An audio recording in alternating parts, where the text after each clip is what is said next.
Okay, good morning. Today we're going to be working on pulled pork and some smoked beef ribs. I'm first washing with very hot water and some really nice soap. You know, cleanliness is next to Dougliness. Anyway, so we've got some boneless pork. Who are you? I am Doug. And we've got some boneless pork butt here. And I've got some beautiful beef back ribs here. And we're gonna prep both of these and get them going on the smoker so we can have a nice meal. This is a pretty big piece and that's cool. I'm gonna trim a little bit of this fat off the back. I mean, fat is good, but I don't need that much fat. I mean, I got plenty of fat. So we're gonna take this off, not all of it, but we don't need all of it either. So trim this off.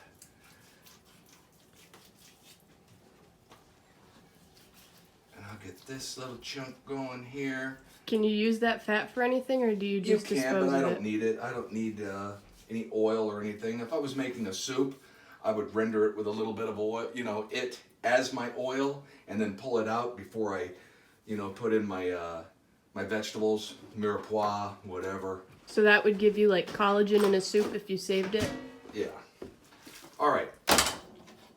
So we got this. I'm going to cut it in half just so that it'll cook a little quicker. I don't need that. And we're going to season this with my rub that I make. It's nothing spectacular out of the normal. You can experiment with it or you can buy it yourself. I choose to make it. And basically, it's a brown sugar base with seasoned salt, black pepper, onion powder, garlic, a little bit of cayenne at the end, and black pepper, everything that's nice. So I'm gonna put it in. I've mixed it up here, as you can see. And if I have a little bit, if I have extra, I'll bag it up because you never know. Always use it, I don't want to waste it. So we're pretty liberal with this. I'm going to put this on here like this because it's going to be great flavor. Front and back and side. Get to know your pork very well.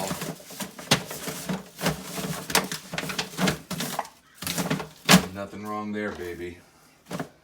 It doesn't take forever. It's not a science project. It's just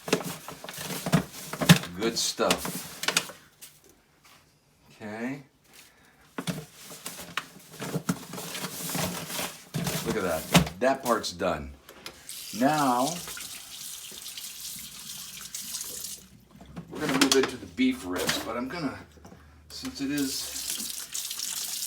a different critter, I'm going to wash my hand again.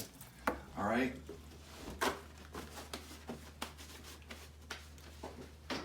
Now let's prep some beef ribs. They're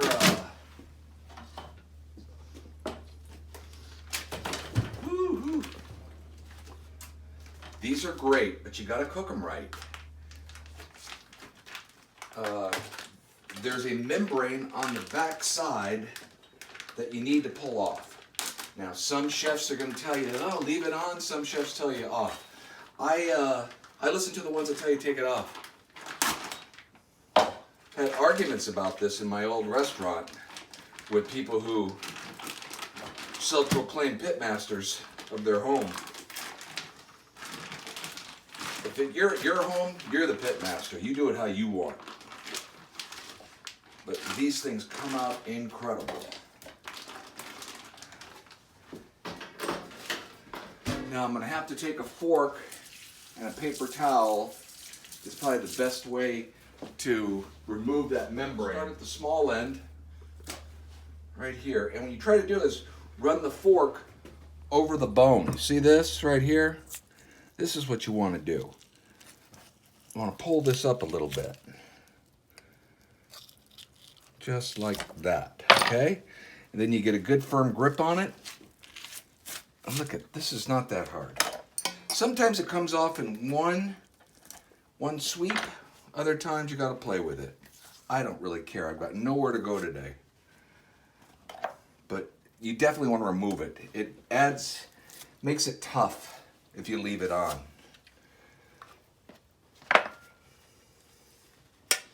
But it's slippery, so you got to get a good grip on it. This one wants to be a pain. They're wonderful when you're doing a case of them and they all just come out uniformed. Easy money. This one wants to break into pieces for some reason. No big deal.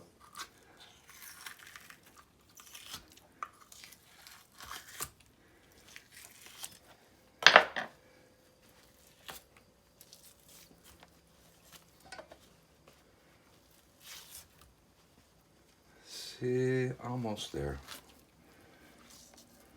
Here we go. This is going to come off. Watch. Ideally, this is what you want. Just like that. Okay? Let's get the other one knocked out real quick. Start again at the small side. Pull it up.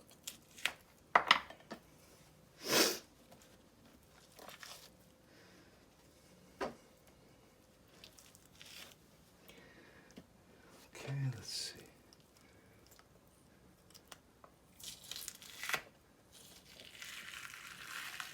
There we are. Okay, let's see. This one's going to be the same. Oh, no, she's being nice to me. And there we have it. Discard all this junk. That's all it is. The prep is the same. We're just gonna put that there, rub it in.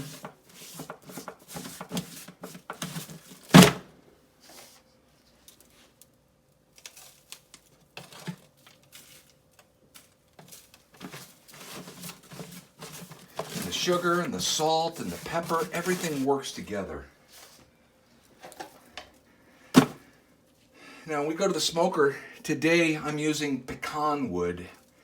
They grow a lot of pecans in Texas, and so obviously they use a lot of that hard wood for smoking, and I really like the flavor. I've used everything: hickory, apple, mesquite, a lot of mesquite, but I like the flavor of the pecan. It's a mild, easy smoke. Okay, so that's it. I'm going to go to the smoker. I'm going to set this thing. I have a commercial electric smoker. I like those because I set it and forget it. So I'll set this thing at 225 degrees for 4 hours. We'll go back and take a look. So I'm going to put the ribs on the second level because the pork is thicker.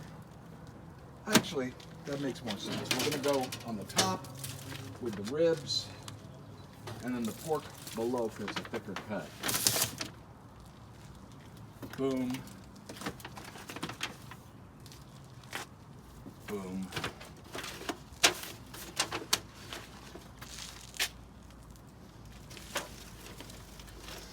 Okay, we're going in. Recap, we're gonna set this thing up for 225 degrees.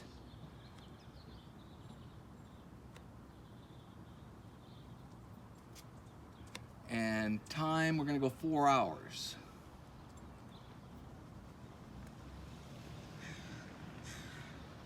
And if I need a little more, I'll turn it back on. No big deal.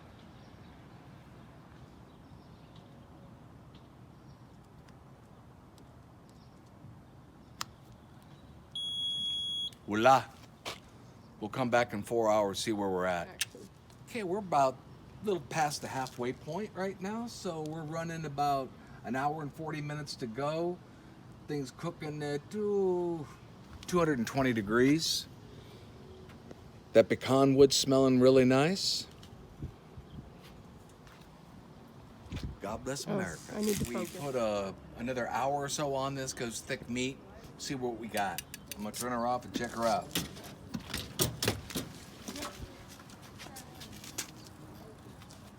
Woo! I can't see. These beef ribs. Let's see how they bend. That's a beautiful thing. Oh my Lord. How they bend, baby. That's lovely. Still got a lot of the spice on it. Oh, let's do a little pulled pork here. She's a bending too, baby.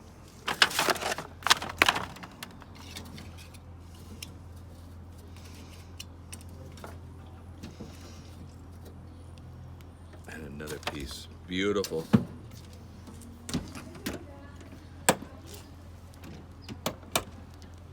We'll let it cool a bit. Okay, folks, I've got the beef ribs over here.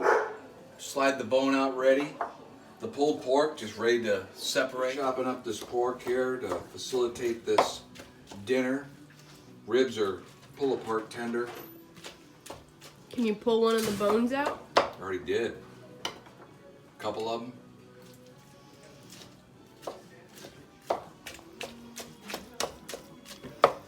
Little chopped barbecue.